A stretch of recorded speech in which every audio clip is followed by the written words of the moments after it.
अस्सलाम वालेकुम। ये एक मैंने ट्रांसफॉर्मर वेक्टर डायग्राम बनाई हुई है। और जब मैंने मुख्तलिफ़ लिटरेचर्स को ज़ाहिर पढ़ता रहता हूँ, पढ़ाना होता है, तो मैंने मुनासिब समझा कि इसको एक्सप्लेन किया जाए। क्योंकि अगर आप नेट पे जाएं और किताबों पे देखें और रिसर्च आर्टिकल भी पढ़ें तो अजीब कन्फ्यूजन है। अब मैंने यहाँ एक मिसाल दी है DY11 की।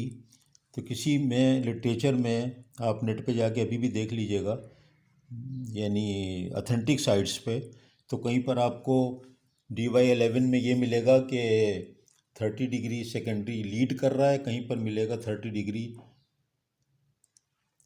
सेकेंडरी वाइंडिंग लैग कर रही है ट्रांसफार्मर में।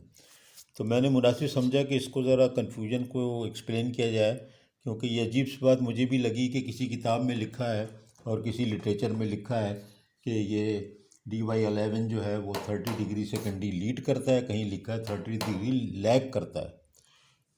तो इसका ये मैंने एक डायग्राम बनाई है, आप देखें कि ये प्राइमरी वाइंडिंग है। प्राइमरी वाइंडिंग कौन सी होती है? जो कि पहला अल्फ़ाबेट होता है और आमतौर पे कैपिटल में लिखते हैं, आमतौर पे नहीं बल्कि लिखते ही कैपिटल में है। तो वो डी, मैंने जो लिया है वो डी, डेल्टा। और सेकेंडरी वाइंडिंग जो है वो स्मॉल में लिखते हैं, और स्मॉल लेटर में जो होगा लेटर वो उसको कहेंगे हम सेकेंडरी वाइंडिंग। तो वो मैंने यहाँ ब्लू से दिखाया है। और प्राइमरी को हमेशा आप 12 पे रखें। मैं हाई और लो वोल्टेज नहीं कह रहा, मैं प्राइमरी सेकेंडरी कह रहा हूँ। तो इसको 12 पे रखें। और जब आप DY11 होगा तो आपकी सेकेंडरी वाइंडिंग 11 यानी यहाँ पर है। अब इस DY11 जो ये ट्रांसफार्मर कहलाएगा, जिसमें सेकेंडरी जो है यहाँ पर आप शो करेंगे। तो इसको देखें, आप कह सकते हैं, अगर आप क्लॉक वाइज देखें तो आप कहेंगे कि ये 11 जो है यानी सेकेंडरी वाइंडिंग जो है ब्लू वाली, वो प्राइमरी से 30 डिग्री लैगिंग है। सेकेंडरी वाइंडिंग प्राइमरी से क्लॉक वाइज अगर देखें तो लैग कर रही है बाई 30 डिग्रीज। अब अगर इसी को आप एंटी क्लॉक वाइज देखें, जो हमारा बिजली के रोटेशन होता है फेज सीक्वेंस, उसमें आप देखें तो DY11 क्या कर रहा है, इसमें सेकेंडरी वाइंडिंग लीड कर रही है अगर आप एंटी क्लॉक वाइज देखें। तो ये मैंने जब बहुत सा लिटरेचर देखा कि उसमें ये कहीं एक्सप्लेन ही नहीं किया हुआ है कि यार ये क्या बात है कि आप कभी कह रहे हैं कि वो लैग कर रही है, कभी कह रहे हैं लीड कर रहे हैं, और वेक्टर ग्रुप DY11 ही है।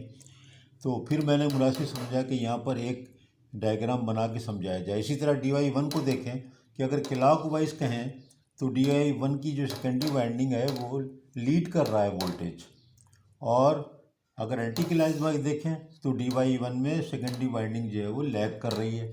तो इसको मैंने कहा कि इस के लिए मैं एक वीडियो बना दूं, और ये बड़ा ही कन्फ्यूजन है। अगर आप लोग जाएं नेट पे और किताबों में देखें तो आपको ये कन्फ्यूजन मिलेगा। तो इसका बेहतर ये होगा कि आप जो है उसको ये ज़रा यहाँ पर मिस्टेक थी, वेक्टर, तो किताबों में आप देखें तो आपको ये कन्फ्यूजन मिलेगा, लिटरेचर में भी बेइंतहा मिलेगा। ये मेरा चैनल है अबरार इलेक्ट्रिकल वर्ल्ड। अगर आपको ये वीडियो अच्छी लगी और मुफीद है तो फिर लाइक कर दीजिए, सब्सक्राइब करिए और शेयर भी कर दीजिएगा। बहुत बहुत शुक्रिया आपका।